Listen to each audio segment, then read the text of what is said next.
한반도를 온통 붉게 물들인 2002 한일 월드컵.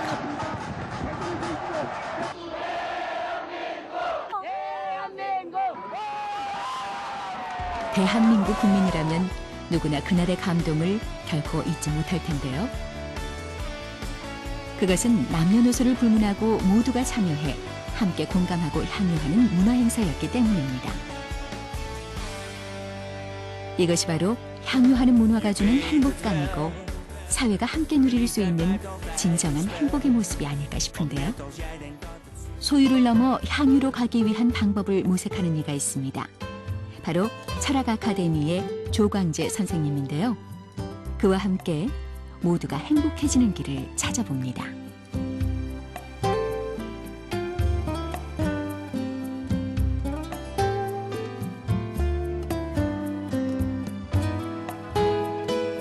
무한 경쟁이라든지 또는 어떤 오로지 어떤 미래를 위한 어떤 소유 중심 혹은 소득 증진 또는 뭐 여러 가지 말들이 있죠. 효율성, 경제성 등등 모든 그런 부분들이 우리 사회를 갖다가 지배하고 있습니다.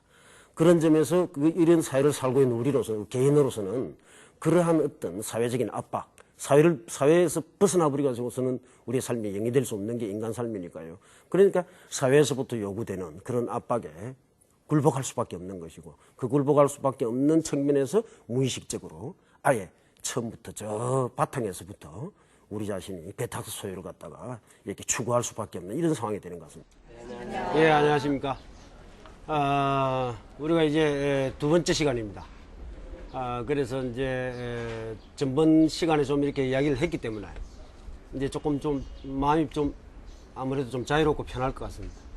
다만 이제 햇빛이 좀 세다는 단점이 없잖아요, 있습니다, 그죠? 실내에서 하다가 실외에서 한번 이렇게 해보는 것도 참 좋은 것 같습니다. 우리가 전번에 얘기한 대로 오늘 우리가 또 이야기할 제목은 역시 소유 그리고 향유 이런 문제가 되겠습니다.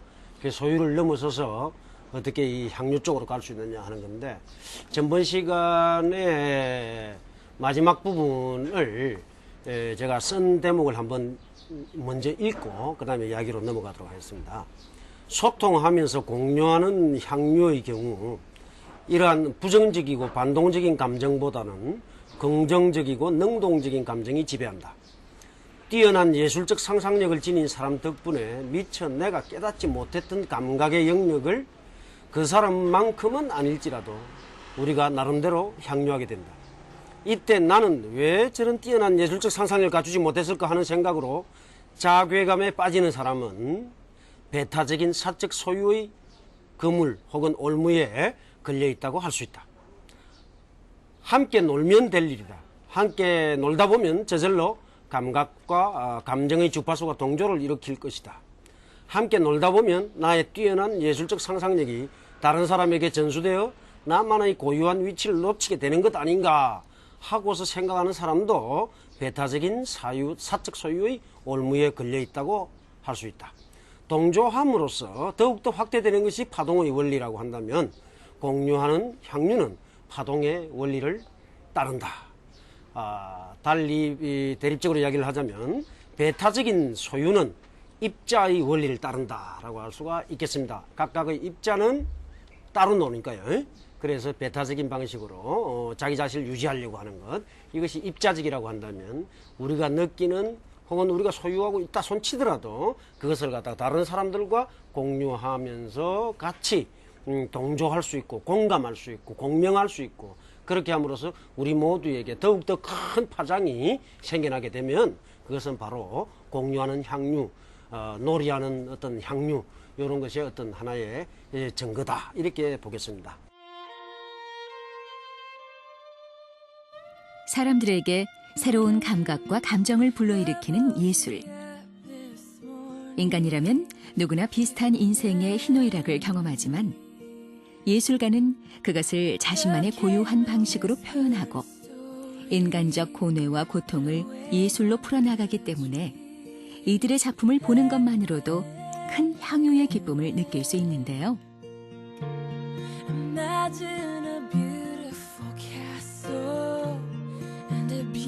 그것은 작품을 통해 예술가의 고뇌를 이해하고 그 기발하고도 창의적인 새로운 표현 방식에 공감하면서 인간의 삶에 대해 더 깊은 이해를 가질 수 있기 때문입니다.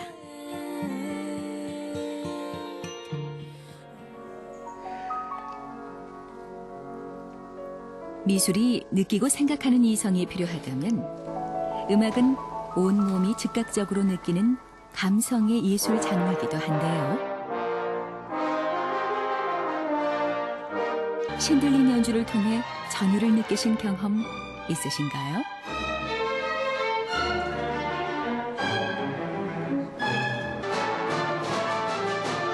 연주자의 예술의 경지가 듣는 이에게도 고스란히 전달되는 것이 바로 전율로 나타나는 것일 텐데요. 이것이 바로 음악적 소통과 향유일 것입니다.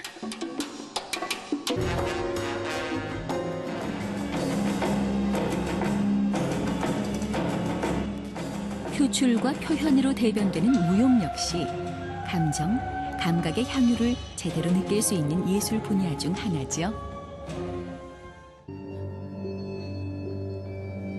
인간의 가장 자연스러운 몸짓이자 감춰진 본능을 분출하고 표현하는 무용은 미술이나 음악보다 더 쉽게 보는 이로 하여금 내면의 세계를 느끼게 합니다. 그래서 무용을 잘 모르는 사람도 무용수의 몸짓이 기쁨과 분노, 슬픔과 즐거움 중 어떤 감정을 표현한다는 것 정도는 느낄 수가 있는데요. 그래서 무엇보다 생동감 있는 감정의 향유를 경험할 수 있게 됩니다.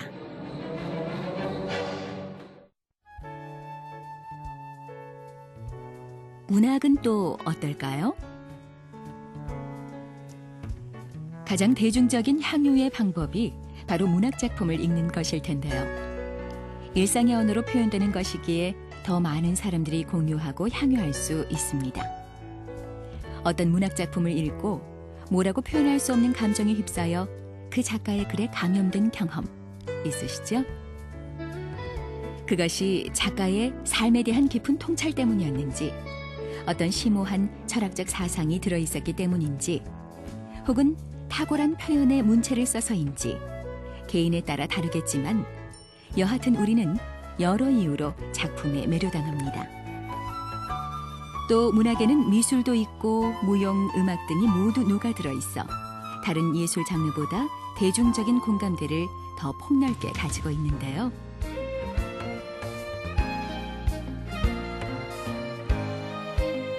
이렇게 여러 장르의 예술은 인간의 삶을 다양하게 그려내고 있습니다. 교양과 무질서의 저자 매슈 아널드는 대중에게 위대한 예술가의 작품을 보라고 권하고 있는데요. 그 이유를 이렇게 남기고 있습니다.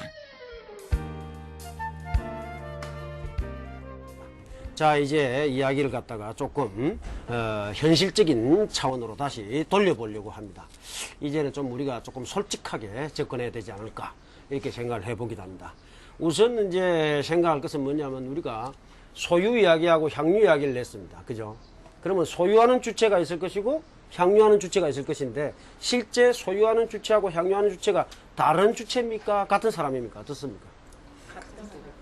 같은 사람인데 그죠? 어떤 때는 향유하고 어떤 쪽은 또 소유하고 있고 그런 것이죠. 그러다 보면 어떻습니까? 같은 사람이 소유도 하고 향유도 하다 보면 소유에 예컨대 집착한 사람이 있다 칩시다. 그 사람이 향유를 하려고 할 때 그 향유에 소유에 집착하고 있는 부분이 암암리에 영향을 미칠까요? 안 미칠까요? 같은 사람이니까 영향을 미칠 수 있겠죠. 그죠? 그래서 이제 솔직하게 한번 이야기해 보자는 겁니다. 우리가 즐겁게 놀고 친구들과 만나서 대화도 하고 그죠? 이렇게 많이 합니다만은 그런 친구들과의 관계 속에 있어 가지고서 그냥 친구를 갖다 특별한 일이 있어 만난 것도 아니고 그냥 즐겁게 놀자고 만난 건데 그렇게 즐겁게 놀자고 만나는데도 암암리에 그 친구들과의 관계 속에서 조금 불미스럽다거나 심지어 불편하다거나 약간 말은 못하지만 왠지 좀 기분이 안 좋은 이런 일들이 좀 있을 것 아닌가 이런 생각을 해봅니다. 자, 이 부분에 대해서 어떤 뭐 경험이라든지 이런 걸 좀 혹은 꼭 본인이 경험을 안 했다 할지라도 이런 뭐 다른 어떤 이야기를 들은 거라든지 이런 것들을 얼마든지 얘기할 수 있겠습니다. 자, 어느 분부터 말씀을 한번 해볼까요? 요런 말하자면 친구들끼리 모였는데 왠지 그냥 즐겁게 놀자고 모였는데 암암리에 뭔가 그 사이에 오고 가는 이상한 감정들이 있을 수 있을 것 같아요. 그랬을 적에 우리가 사실은 제대로 향유를 하려고 그러면, 그죠? 제대로 뭐든지 향유를 하려고 그러면 기본적으로 어디에서부터 완전히 해방돼야 되고 벗어나야 되느냐, 우리 의식 자체가. 혹은 삶 자체가 거기서 아예 벗어나 버리면 상관은 없겠습니다만은, 의식 자체에서부터 좀 벗어나야 될 부분이 있는 게 배타적인 어떤 사적 소유, 요거에 관련된 우리의 의식을 갖다가 좀 이렇게 씻어내고 좀 벗어나야 되지 않겠느냐라는 생각을 합니다. 근데 그게 내 마음대로 되는 건 물론 아니죠. 그게 왜 마음대로 안 될까요? 하는 문제입니다. 왜 그렇습니까? 왜 마음대로 안 됩니까? 선생님 좀 한 말씀 해보세요. 왜 내가 그냥 즐기면 되는데? 저는 이제 네. 나이도 있으니까 네. 좀 됩니다. 그분이 좀 되거든요. 네. 예, 그래서 사소한 작은 것들의 발견 네. 이런 걸로, 그러니까 뭐 하늘, 구름, 네. 들꽃 이런 네. 걸로 지각하면 행복한 게 너무 많습니다. 네. 이제 거의 이제 득도의 단계에 이제 이러신 걸로 볼 수가 있겠습니다만은 아무튼 예, 아주 좋은 말씀입니다. 하늘 누군가가 배타적으로 소유할 수 없습니다. 그죠? 어찌 보면 꽃도 드레핀 꽃도 아름답다 보니까 꺾어가면은 배타적인 소유가 되지만 그냥 놔놓고 보고 있으면 어느 누구의 것도 아니고 이 모든 자연이라고 하는 것은 한편으로 보면 어느 누구의 것도 아닌데 너무너무 아름답고 너무너무 거기에서 경쾌한 어떤 긍정적이고 능동적인 그런 감정들, 느낌들, 감각들 이런 것들이 우리에게 다가온다 이런 말씀을 지금 이제 하고 계시고요. 그래서 그런 부분을 생각하면 우리가 이런 백화점이나 이런 데서 느낄 수 있는 거하고 다른 어떤 그런 걸 느낄 수 있다 이런 말씀이 있습니다. 예, 참 좋은 말씀입니다. 예, 또 혹시 다른 분 뭐 이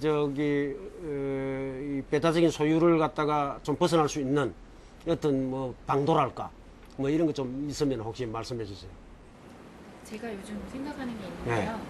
그러니까 뭐 가지면 가질수록 나한테 뭐 늘어나는 거 말고 예. 그런 개념보다 내가 가진 것을 베품으로써 내가 더 많은 것을 얻을 수 있다는 어떤 사고의 전환이 좀 필요한 것 같아요. 예. 또 요즘 그런 계기가 된 게 여성 강좌에 가서 무좀 치료를 참가한 적이 있는데 그 앞에서 하시는 분이 굉장히 얼굴이 밝고 그다음에 거기 참가했던 분들이 처음에는 다 낯설고 그랬는데 나중에 다들 웃으시면서 행복해지고 그랬거든요. 그래서 아 뭔가 저렇게 제가 어떤 저런 일을 할 수 있으면 좋겠다라는 생각을 했어요. 내가 뭔가를 정말 남한테 도움이 되는 것을 익혀서 그걸 함께 나누면 그 사람도 행복해지고 나도 행복해질 수 있겠구나.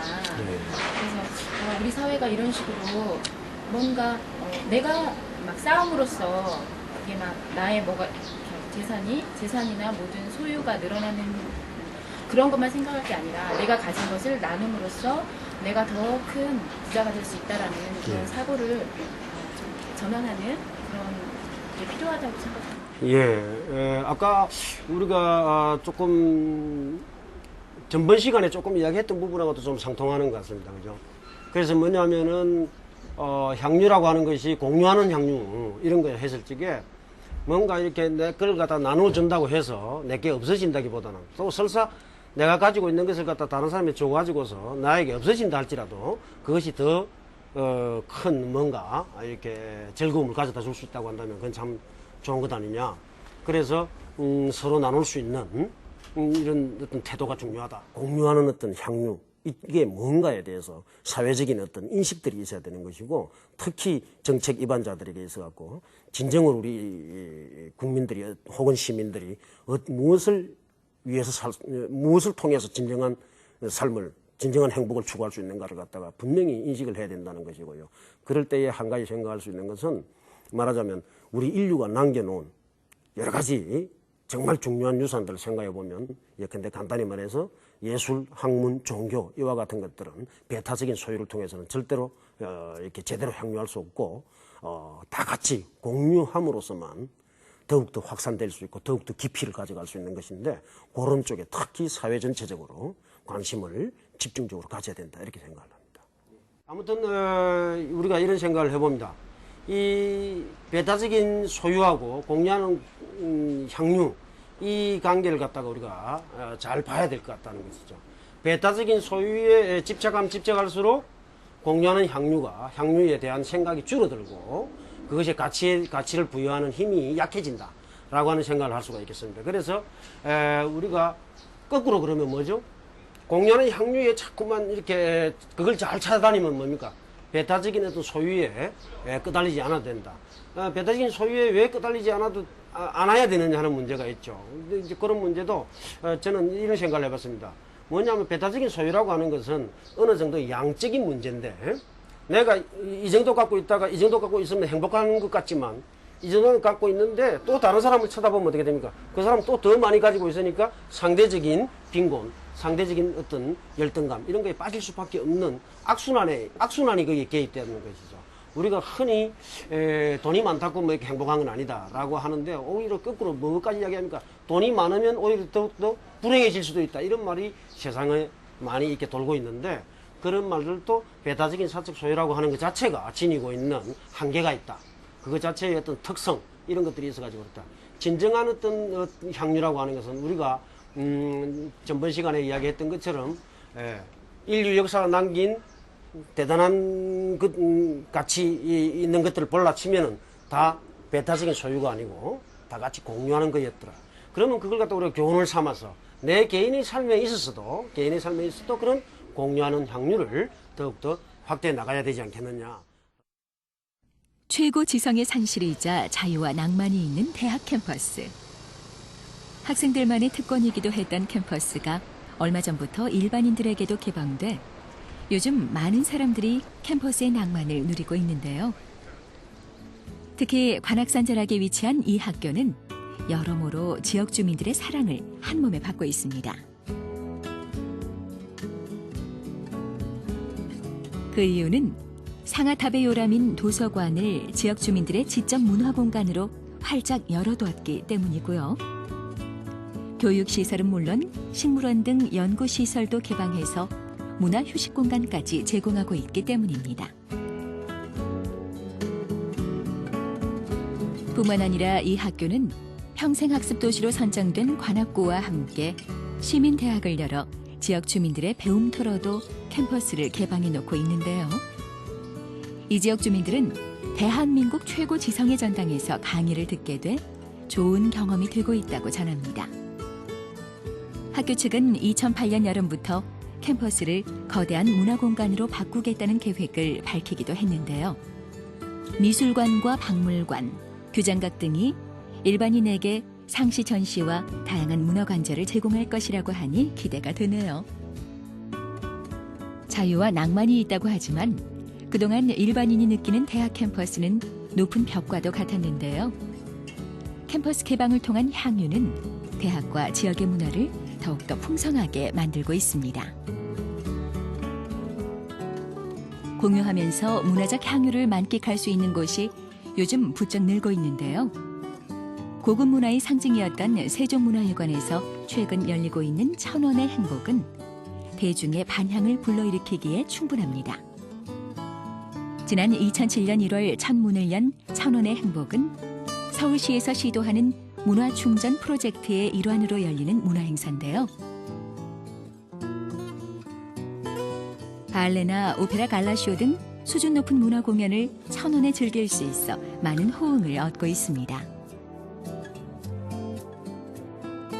온라인 신청과 추천 방식으로 이루어지기 때문에 아직은 운 좋은 소수만 향유하는 문화긴 하지만 시도 자체만으로도 큰 의미가 있지 않나 싶습니다.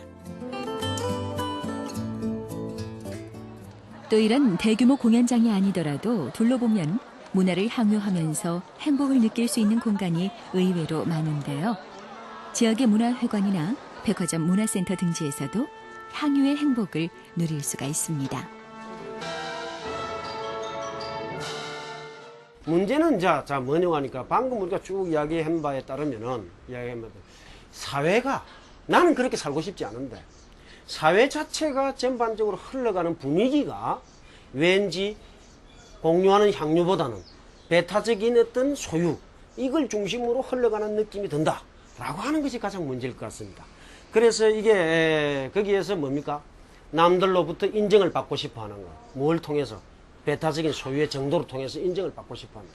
그래서 또는 거꾸로 다른 사람을, 근데 다른 사람이 나보다 더욱더 뭔가를 많이 가지고 있으면 향유하는 것이 아니라 가지고 있다는 사실 자체만으로 그 사람을 인정해 줘야 되는 것 같은, 심지어 존경하기까지 해야 될 것 같은 그런 이상한 사회적인 부담감이 이제 온다 이런 것이죠.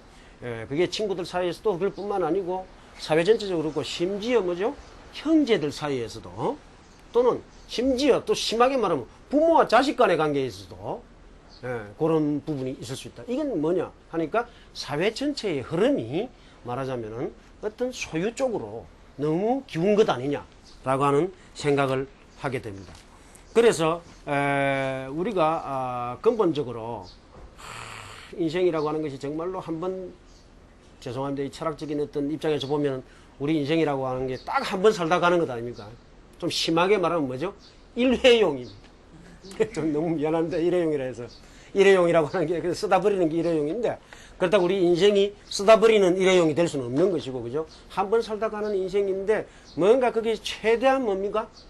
느낌을 최대한 가지고 뭔가 최대한 감각적인 어떤 이걸 가지면서 이렇게 삶을 갖다가 살았으면 좋겠다라고 하는 거고, 그것이 소유로부터 오는 느낌과 향유로부터 오는 느낌, 두 가지 느낌이 있을 수 있는데, 욕심이 가장 많은 사람은 뭐죠? 둘 다를 갖다가 이렇게 거머쥐려고 하겠지만, 소유와 향유는 어떻습니까? 성격상 대단히 대립적이죠.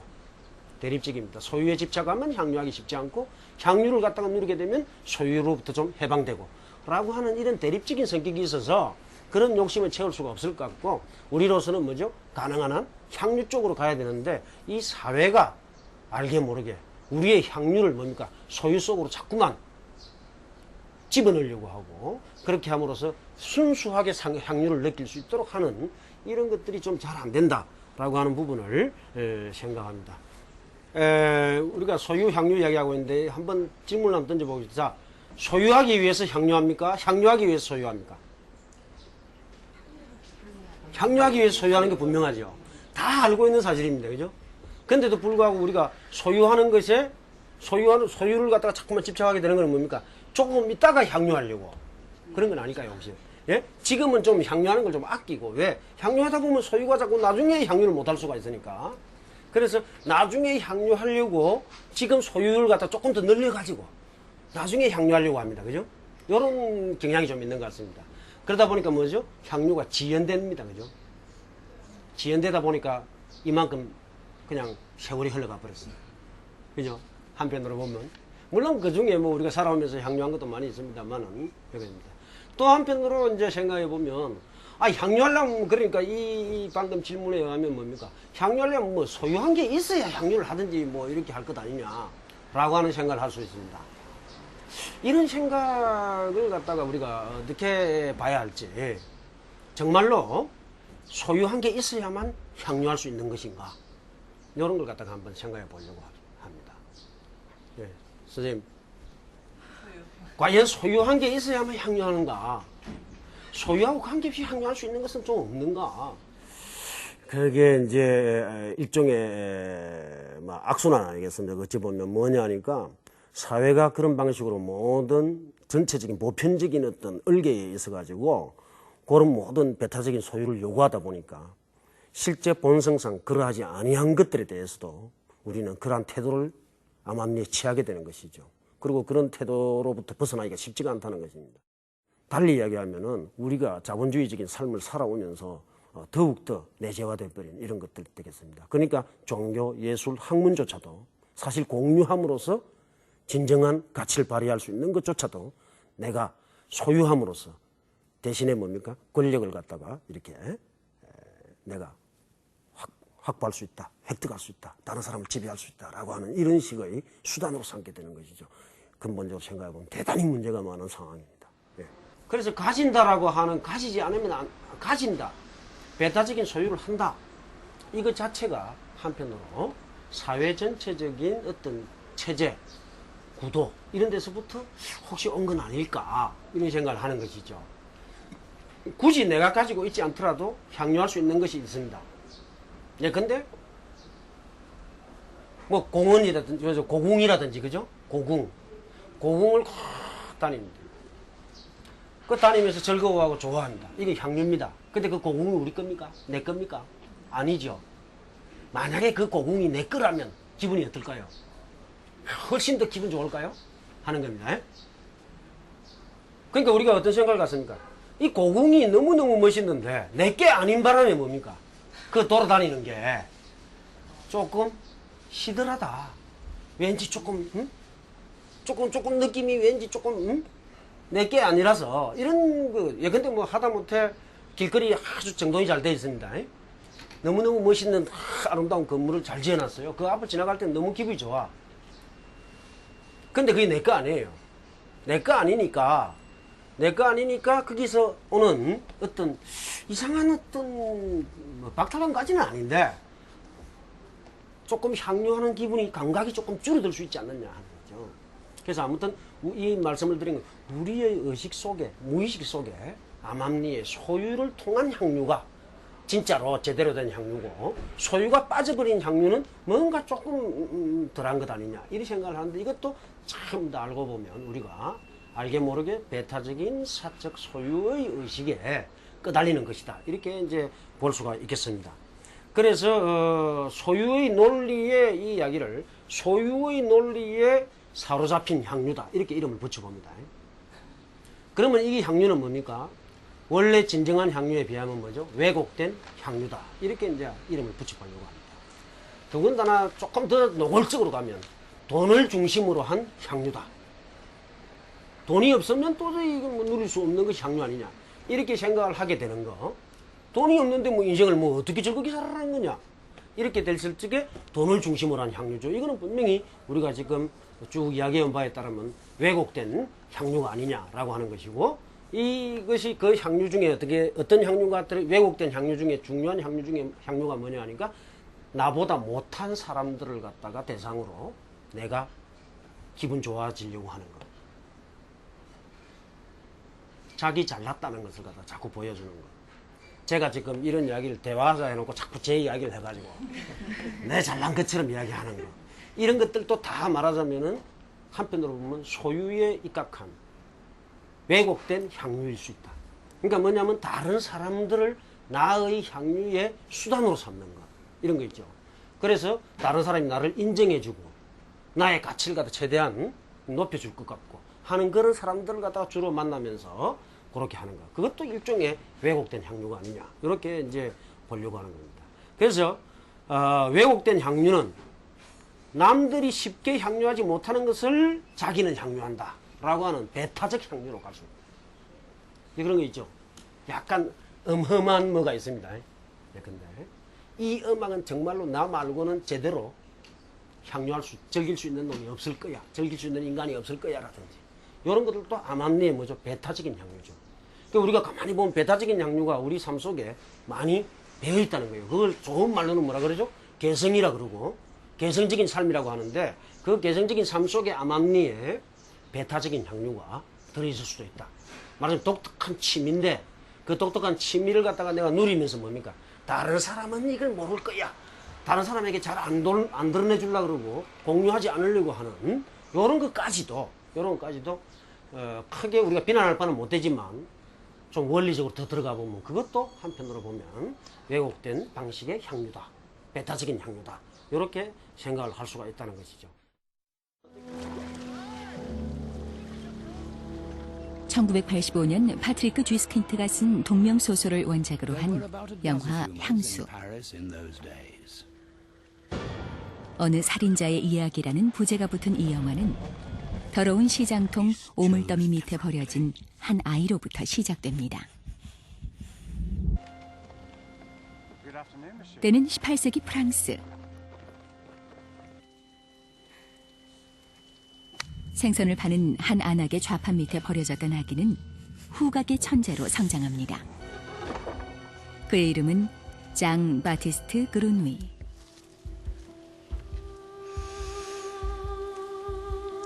모든 사물이나 공간을 오직 후각만으로 알아내는 그는 천재적인 능력을 가졌지만 소외와 외로움으로 타인과 소통하지 못합니다. 16시간의 고된 노동에 시달리던 그루노이는 어느 날 아름다운 여인의 향기를 맡고 그 향을 소유하고 싶어집니다. 그래서 향수 제조법도 배우게 되는데요. Now, help me with the boar's head. 세상의 모든 냄새를 구분하면서 각기 다른 사람들의 채취를 알게 된 주인공. 하지만 정작 자신에게는 자신의 존재감을 드러내는 그 어떤 냄새조차 없음을 알고 향에 더욱더 집착하게 되고 소유에 대한 집착은 광기로 이어져 연쇄살인을 저지르게 된다는 내용입니다. 로마 제국 초기의 사상가인 세네카가 이 영화를 봤다면 주인공의 불행의 원인을 어떻게 분석했을까요? 그의 책 인생론 중에서 행복한 삶에 관하여에는 사람이면 누구나 바라는 행복으로 가는 길에 대한 철학이 담겨 있는데요.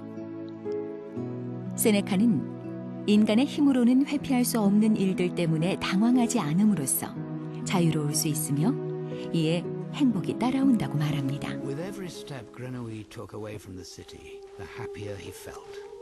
향수의 주인공 그루노이가 이 진리를 깨달았다면 그리고 그루노이의 불행을 이해하고 감싸줄 사회와 혹은 그 누군가가 있었다면 그가 과연 광기 어린 소유에 그렇게 집착했을까요? 소수의 행복한 사람과 다수의 불행한 사람으로 이루어진 사회는 건강할 수 없습니다. 결국 행복하다고 여기는 사람들조차 불행해질 수밖에 없는데요. 그것은 대다수의 사람들이 행복할 수 있다는 희망보다 사람들은 왜 여전히 불행한가라는 의구심이 더 팽배한 사회가 되기 때문입니다. 어쩌면 인간이 추구하는 궁극의 행복은 향유하는 관계 속에서 얻어지는 게 아닌가 싶습니다. 그래서 우리가 어떻게 하면은 이런 배타적인 소유에 찌들었다 하면 너무 심합니까? 그거에 물든 그런 배타적인 향유가 아니고 그야말로 이런 향유에 자꾸만 집착하지 않도록 하는 어떤 새로운 무슨 어떤 방식은 없는가라고 하는 겁니다. 이게 어찌 보면은 쭉 현실 사회를 우리가 이야기를 하고 자본주의 이야기를 했습니다만은 간단하게나마 했습니다만은 이것들이 전부 다 무의식적으로 우리 속에 들어온다 이거죠. 그래서 우리가 적어도 그런 것들 갖다 방어해낼 수 있는 어떤 뭔가 개인적인 어떤 힘이 있어야 되면 있으면 좋은데 사실 우리가 이야기하다 보니까 어떻게 됩니까?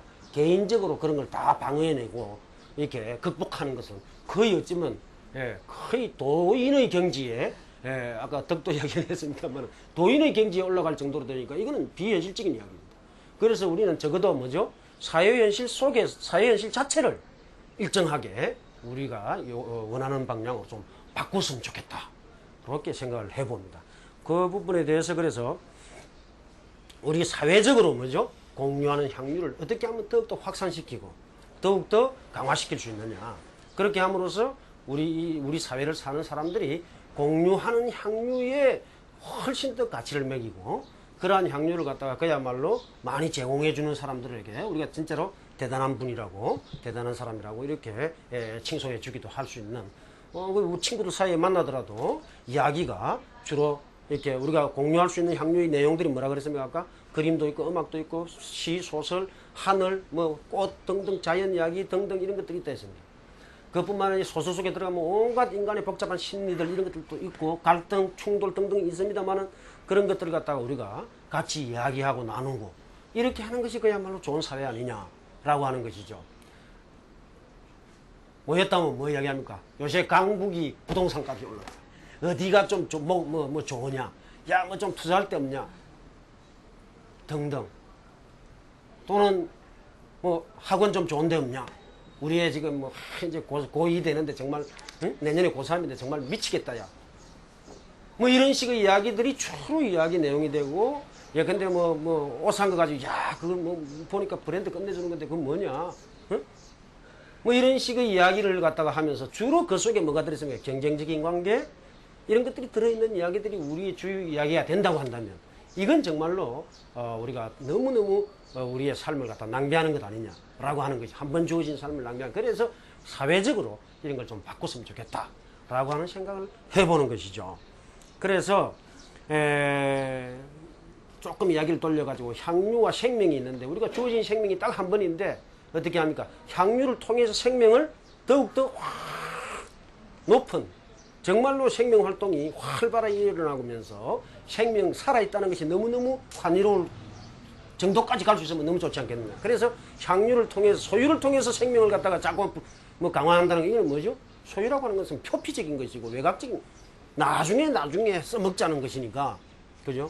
그 자체가 생명을 활성화시켜주는 건 아니고 향유를 통해서 뭐죠? 생명 활동이 확 이렇게 북돋아지고 그래서 향유와 생명을 결합할 수 있는 소유와 생명이 아니라 향유와 생명을 갖다가 결합해서 우리 삶을 갖다 살았으면 좋겠다라는 것이고 다시 이야기를 돌려서 사회적으로 우리가 어떻게 하면은 좀 이런 생명을 갖다가 확 이렇게 고양시킬 수 있는 향유 쪽으로 온 사회가 관심을 기울이고 그럴 수 있겠느냐 하는 생각을 좀 해봅니다. 그래서 누구나 다 향유를 하지요, 사실은. 그 향유를 통해서 행복하다고 생각하기도 하지요. 그러나 그 폭이 얼마만큼 되느냐 하는 문제입니다. 공유할 수 있는 향유, 이쪽에 집중해서 교육이 이루어지고 이쪽에 집중해서 사회 법제가 이렇게 법제화가 되고 등등 하는 그런 지원책 이런 것들이 대대적인 어떤 방향으로 나오게 된다고 한다면 분명히 우리 사회를 살고 있는 개개인들의 의식이 바뀔 것이고 무의식에서부터 바뀔 겁니다. 그렇게 되면 가치의식이 바뀌게 되고 가치의식이 바뀌게 되면 그 가치를 향한 뭡니까? 행동, 투자, 모든 소비들이 방향들이 싹 바뀌는 거 아니겠습니까? 그것이야말로 사회 전체의 어떤 그런 행복을 가져다 줄 수 있는 중요한 바탕이 된다 이렇게 생각을 하는 것이죠. 그래서 이런 부분을 갖다가 우리가 어떻게 사회적으로 좀 할 수 있을까 하는 겁니다. 제가 미안합니다. 일방적으로 제안을 해보겠습니다. 제안을 하는 것이 뭔가 하니까 적어도 문화예술 여러분들이 문화 전문가들이신데 문화예술 이쪽 부분만큼은 국가가 국민들의 말하자면 향유를 갖다 도와줄 수 있어야 된다라는 생각을 합니다. 그럼 국가가 그런 식으로 국가와 사회가 그런 식으로 향유를 갖다가 이렇게 특히 예술의 향유 이 부분을 갖다 집중적으로 지원을 해줄 것 같으면 당연히 많은 국민들의 의식도 뭡니까? 그게 중요하다 이렇게 될 것이고 당장 시행하기에는 좀 다소 효과가 덜하다 할지라도 지속적으로 계속 나옵니다. 그래서 제가 조금 혁신적인 어떤 제안 비상을 하자면 예컨대 외국의 대단한 어떤 오케스트라단이 이제 왔습니다. 제대로 좀 보려 그러면 좋은 자리에서 보려 그러면 적어도 30만 원씩은 줘야 돼요. 부부가 같이 가면 60만 원이 됩니다. 왔다 갔다 차비 쓰고 60만 원 썼는데 우리가 밥은 못 먹겠냐 해가지고 밥 먹고 이러다 보면 그냥 한 80만 원까지 날아갑니다. 이걸 누가 보통 사람들이 할 수 있겠습니까? 그래서 저는 모든 좌석을 다 똑같은 가격으로 받기로 하고 그 다음에 오케스트라단이 왔을 때 참여할 수 있는 어떤 그런 금액은 한 현재 수준에서 한 2만 원 정도로 했으면 좋겠다. 나머지는 전부 다 국가에서 지원해주고 그러면 전부 다 서로 보러 갈 것이다. 서로 보러 가려고 할 것이다. 얼마나 좋은 일이니. 오케스트라단 왔는데 서로 보러 가려고 난리가 났어요. 그러면 어떻게 됩니까? 이제 인터넷을 이용해서 추첨을 합니다. 추첨을 했는데 당첨이 됐는데 안 갔다.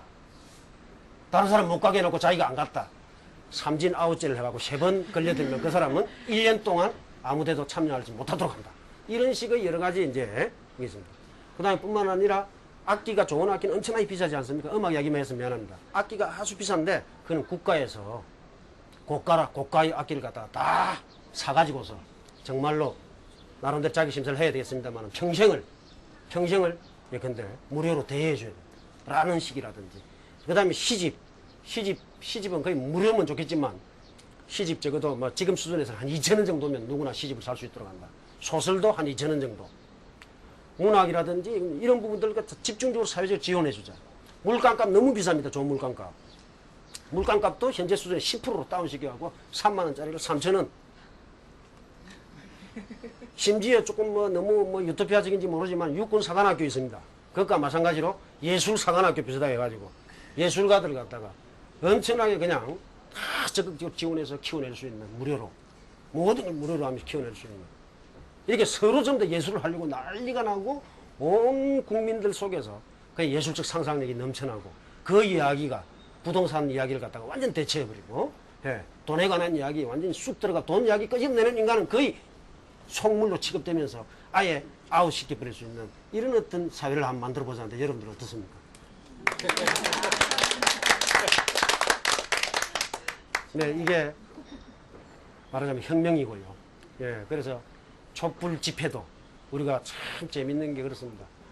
우리가 20년 전에 87년도 뭐 이럴 때 그죠? 예, 6월 항쟁 이럴 때는 그야말로 형식적 민주주의가 제대로 갖춰지지 않아가지고 그것 때문에 목숨을 바치고 있습니다. 이제 가보니까 말이죠. 이거 가보니까 뭐 술 먹는 사람, 즐겁게 술 먹으면서 토론하는 사람, 춤추는 사람.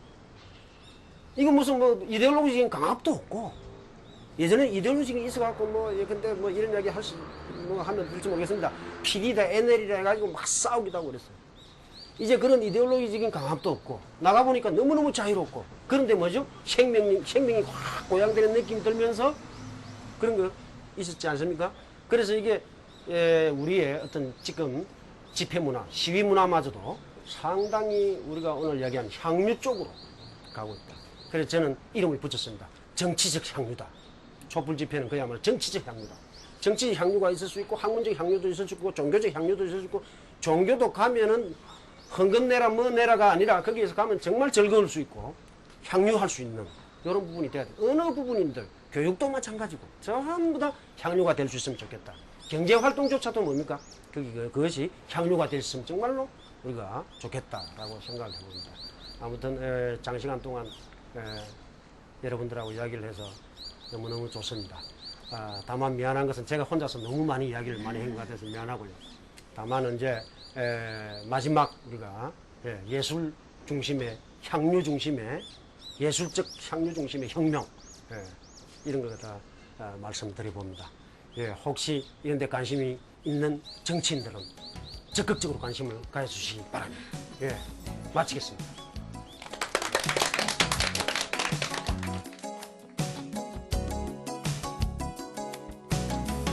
여러 가지 이 돈을 가지고 누리는 그런 향유보다는 모두가 함께 같이 정말 그 즐거운 공간을 할 수 있는 어떤 내 것을 열고 그리고 모든 사람과 함께 할 수 있는 그런 좋은 자리가 되었으면 하는 그런 뿌듯함을 느끼고 돌아가는 시간이 된 것 같습니다. 행복을 늘 추구하고 산다고 생각을 했는데 그 수시로 느끼는 그 자괴감이 그게 일종의 배타적 소유욕이었더라고요 보니까. 그래서 저는 이제 그것도 사실은 마음속에서 그냥 생기는 거를 제가 억지로 아니라고 부인할 수는 없기 때문에 수시로 제 삶을 돌아보는 그런 노력을 좀 많이 해야겠다. 그래서 향유는 하는데 더 많이 하기 위해서는 제가 성찰을 좀 많이 해야 되지 않을까 그런 생각을 좀 했습니다. 솔직히 많이 이렇게 받기만 했는데 이 강의를 통해서 정말 이렇게 베푸는 삶을 많이 살아야겠다라는 그런 생각을 많이 하거든요. 그래서 그리고 또 향유라는 이런 단어가 굉장히 아름답게 다가와요. 그래서 내가 많은 행복의 씨앗을 많이 뿌려서 그 씨앗들이 이 세상에서 많이 자라서 정말 이렇게 웃는 사회, 행복한 사회가 정말 됐으면 좋겠다 이런 생각을 하면서 지금 행복하게 집으로 돌아갈 수 있을 것 같습니다.